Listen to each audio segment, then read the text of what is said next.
What's going on? This is Bird from Bird Search Shed with the board of the day. Today we've got probably one of my favorite boards that I've got in all of my vast quiver of boards. This is the first Steve Lis model that he ever built me. Approximately 72, maybe 71, I don't know.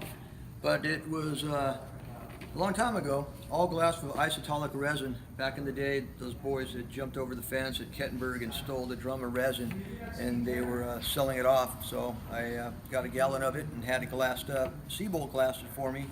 Early Geppy fins, just solid wood, blonde fins we called them.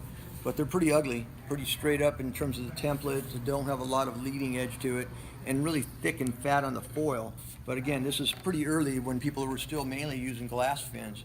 The board itself is fairly thick. It's about 5'2", probably 21 inches wide, 13-inch tail to tail, kind of your standard list shape at that time. No stringers because we bought second blanks. I think the blank cost me 10 or 12 bucks, and it cost me, I think, 15 for the resin, 15 for the fins, and I think Stevie charged me, like, even back then, I think it was like 35, 40 bucks to shape it. So a lot of money when you're, 14, 15-year-old kid.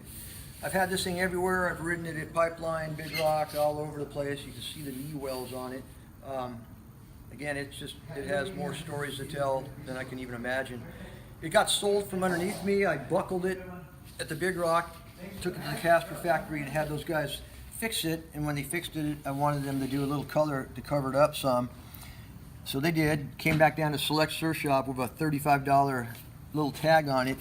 And what they did is, while I was out, somebody saw that $35 tag and they thought it was a price on it and they sold it. So this thing disappeared on me for about 25, 30 years.